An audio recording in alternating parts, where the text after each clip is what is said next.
Hello दोस्तों, स्वागत है आपका हमारे channel career update bye engineer में। मैं हूं रंजन राज और आज हम लोग बात करने वाले हैं मैथ की। जैसा कि आपको पता है, कुछ दिन पहले यानी कि लगभग 4 से 5 दिन पहले मैंने अपने कम्युनिटी में एक पोस्ट डाला था, यानी कि एक वोटिंग कराई थी, जिसमें मैंने आपसे पूछा था कि यदि आप टेक्निकल छात्र हैं, ठीक है, टेक्निकल शब्द यहाँ पे बहुत ज़रूरी है, अभी मैं उसका रीज़न बताऊंगा, ठीक है।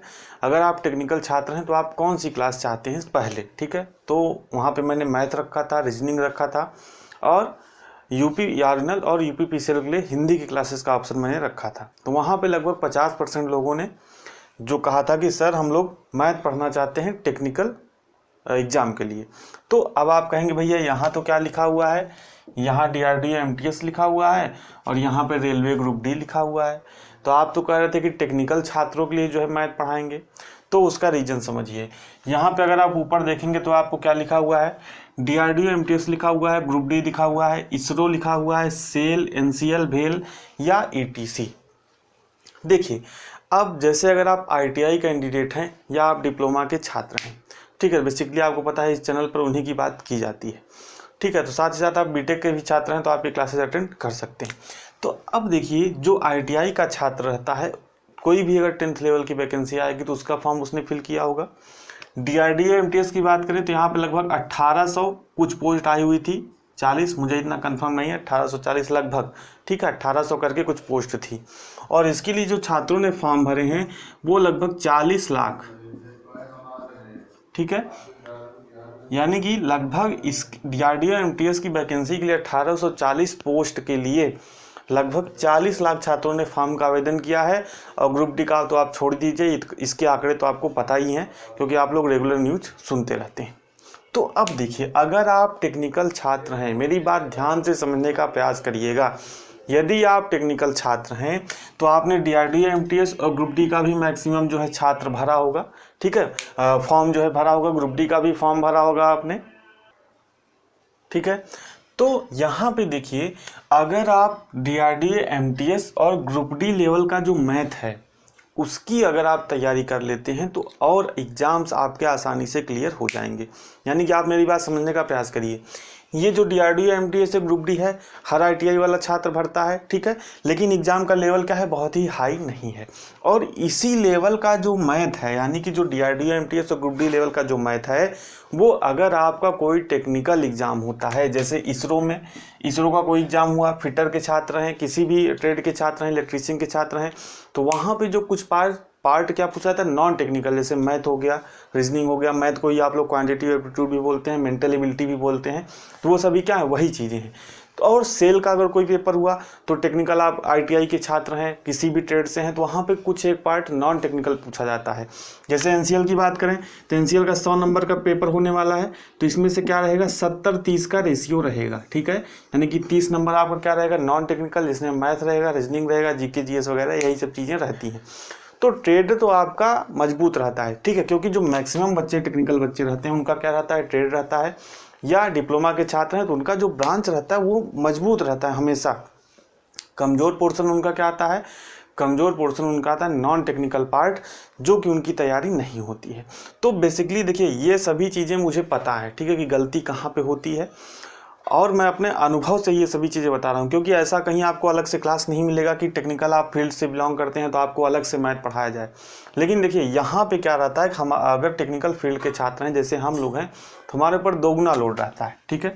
अगर मान लीजिए कोई नॉन टेक्निकल फील्ड से छात्र बिलोंग करता है, जैसे बीए है, बीएससी है, उसे एसएससी वगैरह देना है, तो उसे पता है कि हमको क्या पढ़ना है भाई, 3 सब्जेक्ट ही पढ़ना है, मैथ पढ़ना है, रीजनिंग पढ़ना है, जीके जीएस पढ़ना है और इंग्लिश पढ़ना है, और रेलवे में तो वो भी नहीं पढ़ना है, 3 ही चीज़ें पढ़नी है।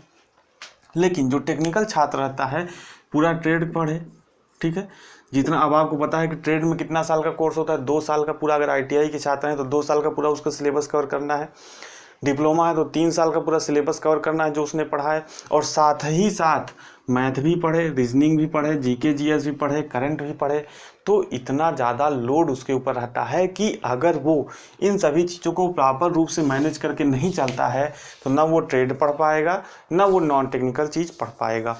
और अगर बहुत ज़्यादा इस नॉन टेक्निकल को पोर्शन को पढ़ने का काम करता है तो उसका जो ट्रेड है, यानी कि जिस ब्रांच से या ट्रेड से वो बिलोंग करता है, उसका वो चीज़ गड़बड़ हो जाएगा। तो प्रॉपर जो है समायोजन करके अगर हम चलेंगे तभी टेक्निकल फील्ड का हम कोई एग्जाम निकाल पाएंगे। तो यहाँ पे जो मेरा लेवल रहेगा वो DRDO MTS तो ग्रुप डी का रहेगा। NTPC वाले भी देख सकते हैं, लेकिन थोड़ा यहाँ पे लेवल मैं क्या रखूँगा, सिंपल रखूँगा, ताकि आपने अगर DRDO MTS का फॉर्म भरा है वो भी क्लियर हो, ग्रुप डी का फॉर्म भरा है वो भी क्लियर हो, और साथ ही साथ आप टेक्निकल छात्र हैं और आपने ये सभी फॉर्म भरे हुए हैं और इसमें भी क्या होता है, कुछ ना कुछ नॉन टेक्निकल पार्ट जो है पूछा जाता है, वो एग्ज़ाम भी आपका क्लियर होगा, इसकी मैं गारंटी देता हूँ। बस आपको क्या करना है, मेरे साथ मेहनत करना है और मैक्सिमम चीज़ें मैं आपको ट्रिक के माध्यम से पढ़ाऊँगा, तो कम समय में आप सभी चीज़ों को क्या कर सकते हैं, आसानी से कर सकते हैं। देखिए सिलेबस वही है लगभग DRDO MTS और ग्रुप डी का, लेकिन कुछ चीज़ें अलग हैं। देखिए जो डिफेंस का एग्ज़ाम होता है, किसी भी का डिफेंस का एग्ज़ाम हो, तो वहाँ पे क्या होता है, कैलकुलेशन आपको ज़्यादा करनी पड़ती है। ठीक है, सिंपल प्रश्न नहीं रहेंगे, लेकिन जो भी प्रश्न को आपको उत्तर आएगा उसमें आपको क्या करनी पड़ेगी, ज़्यादा से ज़्यादा कैलकुलेशन करनी पड़ेगी। तो ठीक काम वही यहाँ पे है। तो यहाँ पे जो मैंने चैप्टर्स ये लिखे हुए हैं, ये DRDO MTS के एग्ज़ाम में इससे बहुत ही ज़्यादा प्रश्न पूछे जाते हैं। कौन कौन सा चैप्टर है, संख्या पद्धति है, नंबर सिस्टम, यहीं से हम लोग अपनी शुरुआत करेंगे। दूसरा है प्रतिशतता, तीसरा है लाभ हानि, चौथा है अनुपात समानुपात, ठीक है, यानी कि रेशियो एंड प्रोपोर्शन, पांचवा है काम समय यानी कि टाइम एंड वर्क, छठवां है चाल समय दूरी, यानी कि इसी में हम लोग रेलगाड़ी और नाव और नदी से संबंधित प्रश्नों को भी पढ़ेंगे। DI क्या है, डाटा इंटरप्रिटेशन। डाटा इंटरप्रिटेशन क्या है, जैसे आपको क्या दे दिया जाता है, कोई पाई चार्ट इस तरीके से दिया जाता है और यहाँ पे परसेंटेज वगैरह लिख दिया जाता है, आपको डाटा एक दे दिया जाता है और इससे आपको प्रश्नों का उत्तर निकालना रहता है। तो ये भी बहुत ज़्यादा इंपॉर्टेंट चैप्टर है। 8वां नंबर है हमारा मेंसुरेशन। मेंसुरेशन यानी कि क्षेत्रफल एवं आयतन, यहाँ पे फार्मूले वगैरह हम लोग देखेंगे। और लास्ट में आता है एवरेज। एक बात आपको ध्यान रखनी है कि एडवांस मैथ, ठीक है, एडवांस मैथ नहीं आता है DRDO MTS में। एडवांस मैथ का मतलब क्या है, जैसे हमारा हो गया त्रिकोणमिति, ठीक है, अलजेब्रा हो गया, ज्यामिति हो गया, ठीक है। तो ये सभी चीज़ें जो है DRDO MTS में नहीं पूछी जाती, बहुत रेयरली केस में का क्वेश्चन पूछा गया त्रिकोणमिति से।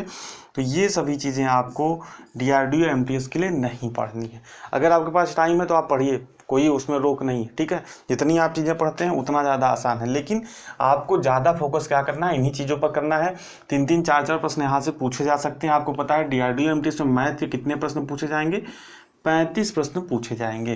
तो इन्हीं प्रश्नों पर, इन पर क्या करना है, आपको पूरा कमांड बनाना है कि यहाँ से कहीं से भी प्रश्न आए तो इस चैप्टर से हम लोग क्या करें, कर लें। DRDO MTS के लिए इतनी चीज़ें हैं। अब देखिए ग्रुप डी का मैं यहाँ पे आपको अलग अलग भागों में बांट के दिखा भी दे रहा हूँ कि कितने प्रश्न पूछे जाते हैं। पहला है आपका संख्या पद्धति, इससे आपका एक प्रश्न बन सकता है। दूसरा है सरलीकरण, सिंप्लीफिकेशन, इससे आपका 2 प्रश्न लगभग आता है। वर्गमूल घनमूल से 2 से 3 प्रश्न आने की उम्मीद रहती है, ठीक है, ये भी सभी चीज़ें आप देख लीजिए। चौथा है भिन्न, भिन्न से 1 प्रश्न आपका आ सकता है। LCM HCF से 1 प्रश्न आ सकता है, ठीक है। परसेंटेज से 1 और एवरेज से 1 और 1 से 2 प्रश्न, यानी कि औसत से, ये ग्रुप डी की बात मैं कर रहा हूँ, यानी कि इस तरह से प्रश्नों का जो है वो रहता है। और ग्रुप डी में कितने प्रश्न पूछे जाते हैं, लगभग 25 प्रश्न आपसे पूछे जाते हैं मैथ के, ठीक है। अनुपात समानुपात की बात करें तो यहाँ से 2 प्रश्न आता है।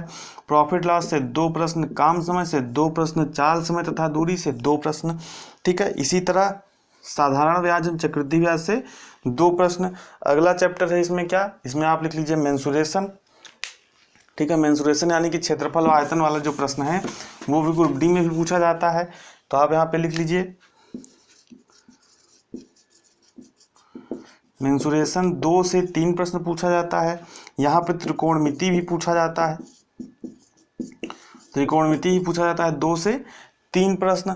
और यहाँ पे DI भी पूछा जाता है, यानी कि डाटा इंटरप्रिटेशन, यानी कि कोई पाई चार्ट बना के दे देगा, कोई ग्राफ आपको दे देगा। पाई चार्ट समझ रहे हैं ना, ऐसे गोला बना के यहाँ पे परसेंटेज दे देता है और उससे एक प्रश्न पूछ लेता है। ठीक है, तो इसको हम लोग क्या बोलते हैं, इसको हम लोग बोलते हैं डाटा इंटरप्रिटेशन। ठीक है, DI से यहाँ से 0 से 2 प्रश्न पूछे जाने की संभावना रहती है। तो ये सभी चीज़ों को हम लोग क्या करेंगे, मिला के पढ़ेंगे। मैथ में सभी टॉपिक्स को पढ़ेंगे और उतना टॉपिक में पढ़ाऊंगा जिससे आपका आसानी से कोई भी एग्जाम क्लियर हो जाएगा। तो आप घबराने की ज़रूरत नहीं है। ठीक है, क्योंकि अगर आप कोई नॉन टेक्निकल अगर चैनल आप देखते हैं तो वहाँ पे सभी चीज़ें बहुत ज़्यादा डिटेल में पढ़ाई जाती हैं, जिसकी आपको उतनी ज़रूरत नहीं है, क्योंकि भाई हमको अपना ट्रेड भी तो देखना है। ठीक है, तो अगर आप DRDO MTS और ग्रुप डी लेवल की तैयारी कर लेते हैं तो ये एग्ज़ाम भी आपका निकलेगा। और आप अगर टेक्निकल एग्जाम कोई आपने भरा है, जैसे SAIL, ISRO, DRDO, NCL, UPRNL, UPPCL, वहाँ पे अगर कोई मैथ के क्वेश्चन पूछे जा रहे हैं तो इन प्रश्नों इस लेवल का अगर आप पढ़ लेते हैं तो आप वहाँ तो प्रश्नों को आसानी से करके लेके चले जाएंगे। तो उम्मीद करता हूँ कि आपको सभी चीज़ें समझ में आ गई होंगी। सिलेबस, क्योंकि सिलेबस बहुत ज़्यादा ज़रूरी होता है। अगर आप पढ़ते रहेंगे ऐसे आपको पता ही नहीं सिलेबस क्या है तो कोई मतलब उन चीज़ों को पढ़ने का नहीं निकलता है। जैसे आपने एडवांस मैथ बहुत ज़्यादा पढ़ लिया और इसमें पूछा ही नहीं गया तो कोई मतलब उसका निकलेगा नहीं। तो आपको क्या पढ़ना है, एडवांस मैथ में त्रिकोणमिति पर आपको ध्यान देना है और अलजेब्रा वगैरह पर बहुत ज़्यादा ध्यान नहीं देना है, यहाँ से प्रश्न नहीं पूछा जाता है। और ग्रुप डी के लिए लगभग जो हमारे सभी टॉपिक क्या हैं, सभी टॉपिक लगभग कॉमन ही है। तो इस तरीके से हम लोग शुरुआत करेंगे और हम लोग शुरुआत करेंगे संख्या पद्धति से नेक्स्ट लेक्चर में। और टाइमिंग मैं आपको क्लास का बता देता हूँ, डेली 7 PM। ठीक है, यानी कि 7 बजे, डेली 7 बजे। बीच में एक आध दिन हम लोग गैप रखने का प्रयास करेंगे संडे को, और संडे के दिन क्विज कराएंगे कहाँ पे, टेलीग्राम ग्रुप में। ठीक है, लगभग 25-50 जितने ज़्यादा क्वेश्चन बन पाते हैं उतने क्वेश्चंस का जो क्विज है वो कराया जाएगा टेलीग्राम ग्रुप में, जिसका लिंक आपको मिलेगा कहाँ पर, डिस्क्रिप्शन बॉक्स में। क्विज क्या है, एक तरह से टेस्ट ही है जो आप लोग टेस्ट देते हैं। अदर चैनल पे वीडियो बना के कराया जाता है, तो मैं वहाँ पे वीडियो बनाने में टाइम, अपलोडिंग में टाइम, आप उतना देखेंगे उसमें टाइम। इससे अच्छा टेलीग्राम ग्रुप ज्वाइन करिए। क्विज में एक एक प्रश्न आते रहेंगे, 30-30 सेकंड 1-1 मिनट पे करते जाइए, आंसर दीजिए और अपना आंसर तुरंत चेक कर लीजिए और रैंक चेक कर लीजिए कि इतने लोगों में आपकी कितनी रैंक है। तो डिस्क्रिप्शन बॉक्स में आपको टेलीग्राम ग्रुप का लिंक मिल जाएगा। टेलीग्राम ग्रुप का नाम है कैरियर अपडेट बाय इंजीनियर। ये वाला ग्रुप ज्वाइन करिएगा। तो यहाँ पे हम लोग हफ्ते में 1 दिन, ठीक है, ज़्यादा से ज़्यादा क्वेश्चन, जितने मैक्सिमम क्वेश्चन हो सकते हैं 1 दिन क्विज कराने का प्रयास करेंगे। जो भी टॉपिक हम लोगों ने हफ्ते भर में पढ़ा रहेगा, तो आप लोग यहाँ से पढ़िए, वहाँ से क्विज पार्टिसिपेट करिए, बहुत ही अच्छी आपकी तैयारी हो जाएगी। तो मिलते हैं नेक्स्ट लेक्चर में, शुरू करेंगे संख्या पद्धति यानी कि नंबर सिस्टम। तो अगर आपको वीडियो पसंद आए तो लाइक कर दीजिए, साथ ही शेयर कर दीजिए अपने दोस्तों के साथ कि भैया यहाँ पे मैथ की क्लास शुरू होने वाली है टेक्निकल छात्रों के लिए। ठीक है, स्पेशली टेक्निकल छात्रों को ध्यान में रख के क्लास चलाई जा रही है कि भैया उतना पढ़ाया जाएगा जितने में आपका काम हो जाए, अच्छे से आपका सिलेक्शन हो जाए। क्योंकि हमको क्या पढ़ना है, अपना जो पार्ट इंजीनियरिंग वाला जो पार्ट रहता है वो भी पढ़ना रहता है। तो शेयर जरूर करें दोस्तों के साथ, क्योंकि कल से हमारी क्लासेस शुरू हो रही हैं। तो वीडियो पसंद आया तो लाइक कर दीजिए और चैनल को सब्सक्राइब जरूर कर लीजिए, ताकि आगे मैं वीडियो अपलोड करूं तो नोटिफिकेशन आपको सबसे पहले मिल जाए। तो मिलते हैं नेक्स्ट वीडियो में, शुरू करते हैं संख्या पद्धति। तब तक बने रहिए हमारे साथ। बहुत बहुत धन्यवाद।